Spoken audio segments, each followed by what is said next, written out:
Young and old, they've been drawn to the sea, to wait just a short distance from the shore, for a ride that lasts just a few seconds, but is like none other, different every time. Today they come from all walks of life. Some even make their living as professional surfers. Many will tell you there's no better place to ride the waves than right here on the Tar Heel coast. On this program, we'll take a look at surfing today and surfboards and their history. Right here on My Heart Will Always Be in Carolina.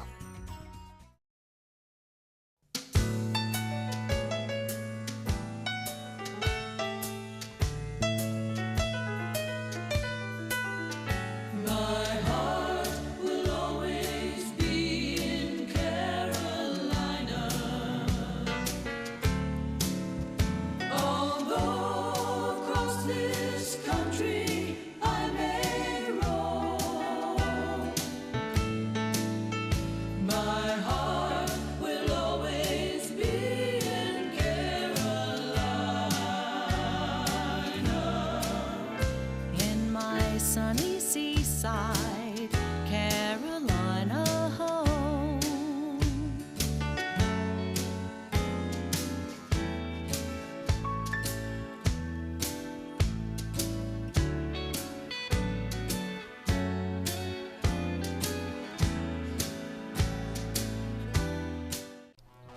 Surfing. It's become a very popular sport in many parts of the world, including here in North Carolina. In the U.S., surfing started in California, then moved to Florida, then up the coast to Virginia, before moving back down to the Carolinas. Hello, I'm Ken Mann. Bob Holland is a former United States surfing champion. For him, surfing has not just been a hobby or a sport, it's been a way of life. Bob became a pioneer in the surfing industry and opened stores in Virginia and North Carolina that catered to surfers. I had the first surf shop at Virginia Beach. It was on 22nd Street, and we sold Jacobs surfboards and had that for a couple of years. When was that? That was back in the 50s, late 50s. Wow. So when did you start coming to the Outer Banks? So the Outer Banks, we didn't come down here until in the 60s. But this was in the first of the 60s. We came down here, and after Ash Wednesday storm, we built a place here next year. And this was a surf shop? Yeah, surf shop. What was the name of it? Do you remember? Smith and Holland Surf Shop. The same as you had up in Same at Virginia Beach, Smith and Holland. What was going on in the world of surfing on the Outer Banks when you go back to the 60s? Oh, you could ride under the pier, through the pier, anything you wanted. The fishermen didn't mind you, and that was on the regular longboards, just like the ones up there. Yeah. So you could go and come on the beach anytime of year, any place. No restrictions, nothing, because there wasn't many. Now the area became very popular as a surfing destination. Oh yes, it is the top one on the East Coast by far. You think? Yes. And you've surfed all over the world. Well, I think I'd say as good as California. California might get more consistent waves, but when the waves are good here, they're good. How about that? Now I noticed when I came in, a lot of trophies on the wall.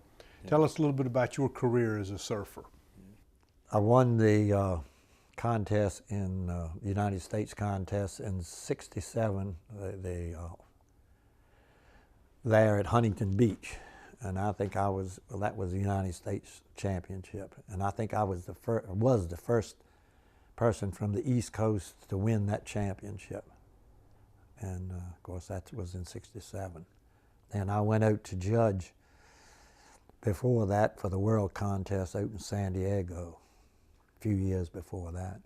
And then I've surfed from then on up till today. I still surf. How old are you?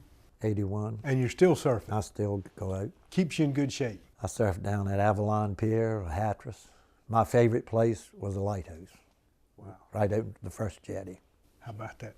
Now, how about the folks we see out there today, and I'm thinking of the younger folks that are out there today that are right here on the Outer Banks. They're getting great reputations all over the world. Oh, yeah. Well, if you got the waves, you're going to get good surfers. So being able to surf out here and learn out here Yeah. has been beneficial to them. It is. Are they better today, you think? Do the boards make a difference in Oh, what they're yes. And skateboarding and things like that, that get the kids to, you know, and helps out. helps them How- develop how their balance? Balance and everything, yeah. How about the competitions that they have here on the Outer Banks? I know they have the East Coast Surfing Yeah. Championship. How do they compare to some of the others around the world that you've been a They're part as of? good as any. How about that? They are. And we bring some pretty talented people in. Talented people. Now you made your living, I suppose, if that's the way to put it, as a pilot, Yes. sailing big ships into the Chesapeake Bay. Yes. I think that's kind of interesting because we tend to stereotype people. And today's surfers, there's doctors, lawyers, teachers. Everybody. Everybody is out there doing it.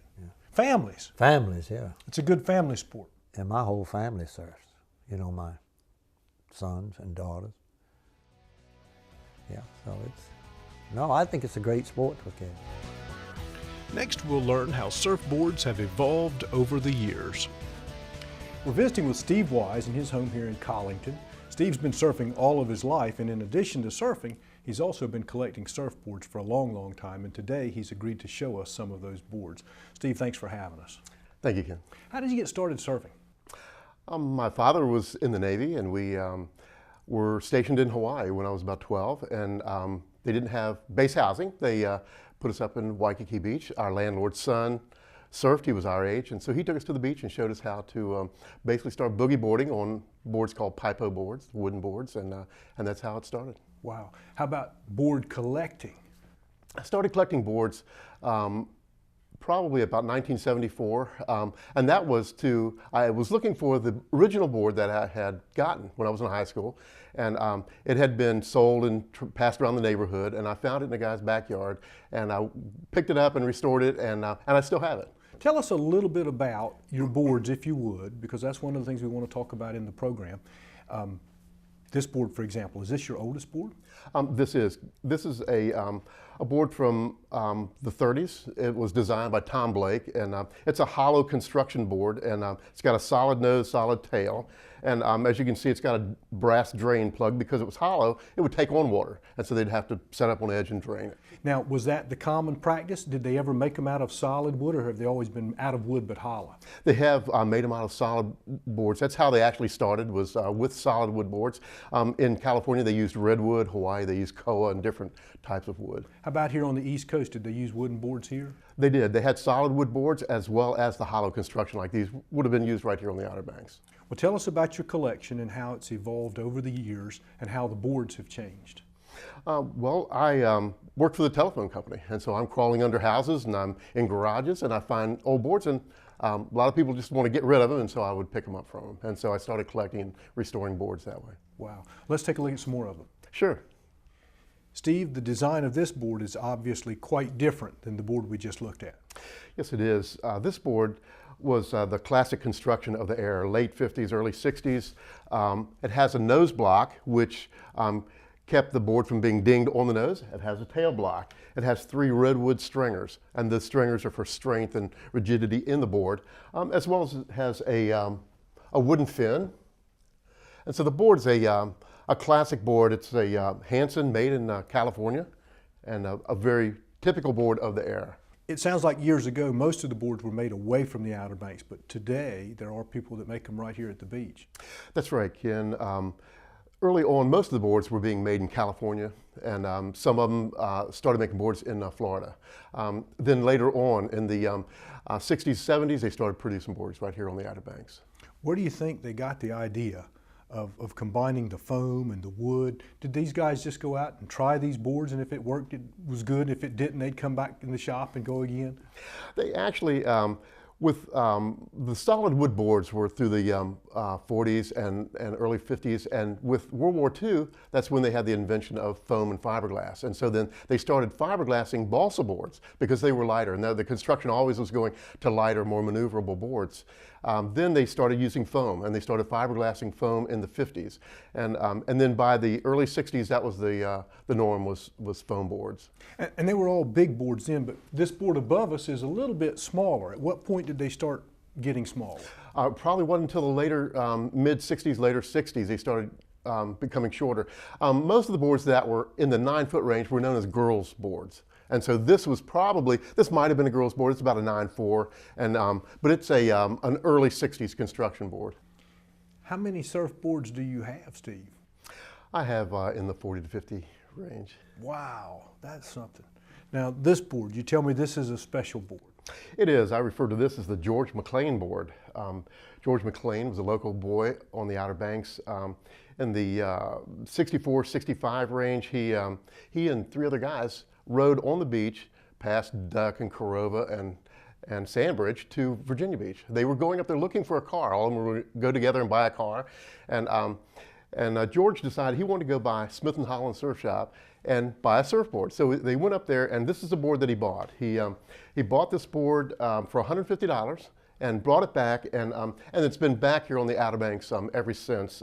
It's interesting. It's a Hobie, so it was made Dana Point, California, sold through Smith & Holland Surf Shop, Virginia Beach, and has been on the Outer Banks ever since. Now you say $150. What does a good surfboard cost today? Today, a board comparable to this, a longboard, would be $650 to $850. So this is a sport that people can still afford to get into and enjoy. Yes, it is. Were the 60s a particularly popular time for surfing? Yes, there were. Surfing magazine was out in the summer. A lot of publications about surfing.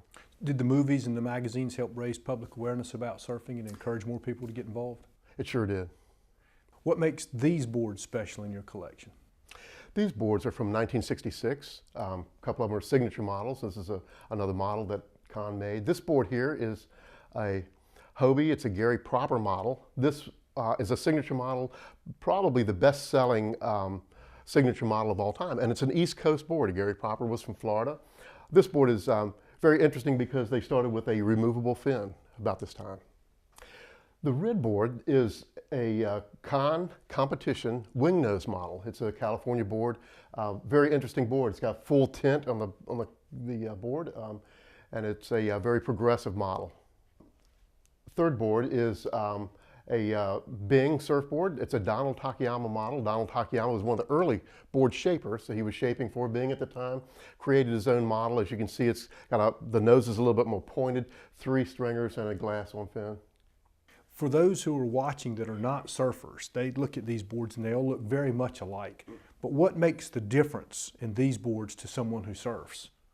The difference at the time for these boards, the Donald Takayama model was a West Coast board, probably made for point break surf, which here we have beach break surf, sandbars and things, where this board was designed for East Coast waves. So there's a difference from place to place? Oh, very much so, yes. Wow, I didn't know that.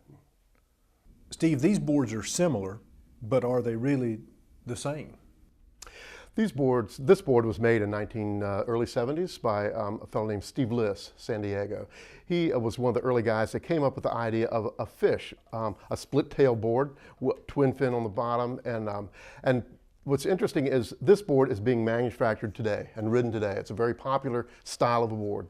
So we've come from the 70s into the 2000s. That's exactly right. With a very similar board. So this is much like we see out today. That's right. This is made by Murray Ross here in Nags Head. Wow, how about that? Well, that's beautiful. Now, how about the fins on these? These have 2 fins. Both of these are twin fin setup. That's very typical of the style. Kind of a keel style of fin, long, not real deep, and it works very well with this type of a tail. Wow, that's beautiful. Are there many boards made here on the Outer Banks today? Quite a few. And are they just sold in this area, or are they sold all over the world? They're sold up and down the East Coast and West Coast as well. I understand a lot of the kids are getting involved in surfing today and that there are some programs to encourage them. Can you tell us a little bit about that? There are. Through our church, I run a surf camp for kids, and it's called Hukilau Surf Camp. We use that very minimal cost to be able to encourage local kids. It's a community outreach ministry to reach local kids, as well as those on vacation. We have kids from Ohio and Pennsylvania that love and want to surf and come down and take our camp. Steve, I want to thank you so much for taking a few minutes to show us some of your boards. I know you've got a lot more, and to give us some idea of how they've evolved over the years to where they are today. Thank you again. Lynn Shell makes custom surfboards on the Outer Banks. He took a few minutes to give us a look at the different steps he goes through to create a board. We're here at the Island Custom Surfboard Factory, and I'm going to select the blank first to shape. The blank that I'm going to select today is a combination of both polyurethane and the extruded polystyrene in shaping the board today. I'm going to use this blank, and we'll take it in the room and plane it down.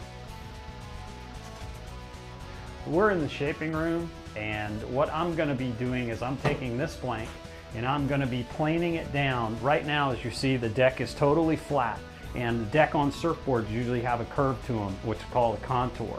And so I'm going to actually take and plane this blank down from the rail towards the center, and I'll do one half, and then I'll do the other half. So I'm going to do that. I've already got it to a point that I can start that now. Okay.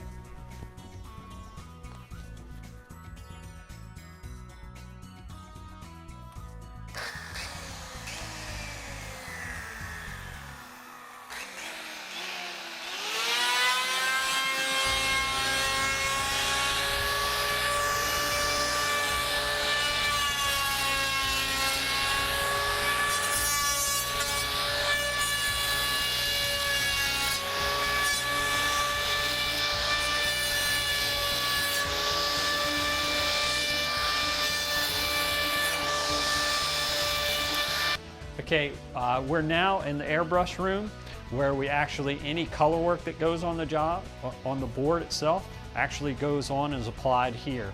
What I have in my hands, I have a couple of stencils. I have the stencil of a tree that we could actually put on the board if we wanted to.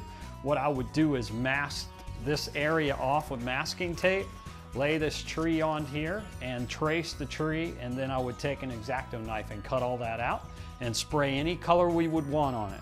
If I would want to do flames, this is actually a stencil of flames, and as you can see, I could do it from the bottom up or from the nose down, and we could do it any color.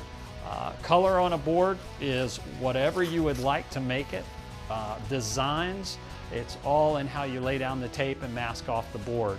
And where it goes from here goes into the spray booth, and that's where the color's actually applied. But anything that's not covered will get paint on it, and anything else will be white, just as the foam of the board is. And after this, we'll go down and go to the glassing room when the board's airbrushed, and it'll be down there, and we'll put the glass on it. Okay, we're now in the glassing room, and what I'm gonna do, Ken, is I'm actually going to pull out the cloth to get it ready to actually glass the board. And underneath the cloth, we always put the laminates, and we place them. You can put them anywhere you want on the board, and they're all printed on a resin immersible paper, so when the laminate gets wet, it actually disappears and all you see is the printing. So I'm gonna step over here and pull out the cloth.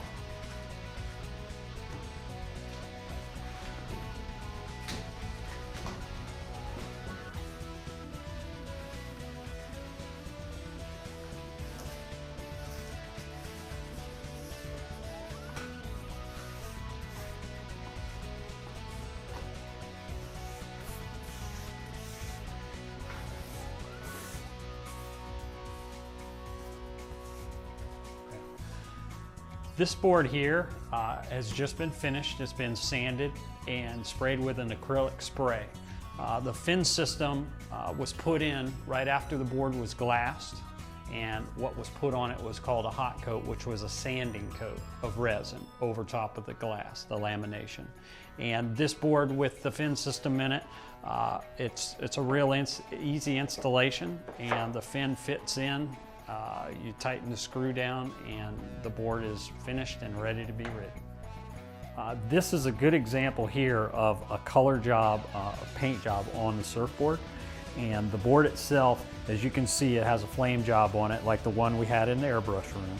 And this is the finished product once it's been taped off and sprayed, and then all the paper and the masking tape's been taken off. This board's been glassed. And there are two finishes that we actually do on surfboards. The first finish is a satin finish that is sanded to a real fine sheen. And then this finish here is called a polished gloss. The polished gloss is much shinier, and it is another step in the process of finishing the board. But the finished product is much more polished, finished looking like a shiny new penny. We want to welcome Jesse Hines to the program. Jesse's you. lived on the Outer Banks most of his life and has been a surfer most of his life. And Jesse is a professional surfer. So let's first start by telling me, Jesse, what makes someone a professional surfer? Well, I guess you just get a paycheck. So that's the Makes you a difference. professional. Well, it's changed a lot, but yeah, that's basically the guidelines or the definition of it is basically you get paid to surf professionally. You compete or what I do, I actually go with magazines and try to get pictures and do journalistic type of adventures, you know, to different countries with surf publications. But I get paid to do it, and that's kind of. Wow. Yeah. Where are some of the places you've been? I've been all over. Indonesia, Hawaii, tons of times. All in Central America. Place in South America. I went to Uruguay, Europe, France, Portugal, Spain. I went to Yemen surfing in the Middle East. You know, it was right near Saudi Arabia. That was interesting. Last year I went to Iceland and Alaska. Been to Norway, Japan. I don't know, all over. Let's talk about some of the younger folks that are coming on. Not that you're an old man, but there are fellas, girls and boys out there today that are younger than you from North Carolina that are having an impact on surfing around the world. Mm-hmm. Yeah, one kid, Brett Barley, he's from Hatteras, and he's officially turned pro and is now traveling, doing the competing, doing the world tour, and also doing the same thing I do and going on surf trips, try to get in the magazine, and yeah, it's really cool to have a younger crop, you know, because I had people like Noah Snyder and other guys that were older than me kind of train me when I was coming up. So now I'm trying to do the same, but you know, keeping them down there so I still have a job. So the future's in good hands. Yeah, I think so. I hope so. Is there anything that you would want to share with the folks that are watching about surfing that's just really special to you? How would you sum up your time as a professional surfer if there were a few words that would do it? Yeah. Well, I'd say the coolest thing is probably just being able to see the world, an opportunity to travel and see different cultures, and just realize that we live in a very big yet very small world at the same time, where, just like you said before, people are still people and water is still water. You go to different cultures and you have all these ideas in your mind about how of course they don't have it like we do, or they don't understand, but really people are just people, and they're all trying to take care of their family, take care of themselves, and just live a life full of joy. And it's kind of neat to see that throughout the whole world and realize that we're all the same. We're all looking for the same thing. What is it that makes it so special to you when you get out there and you're sitting there waiting for that wave? What is it you love about it? It's every day different. Some days you do well, some days you don't, and every wave is a different wave. There's no two waves alike. So if you're interested in adding a little variety to your life, it sounds like you might want to try surfing. And it sounds like there's no better place to start than right here on the coast of North Carolina. I'm Ken Mann. Thank you for watching, and may God bless you richly. My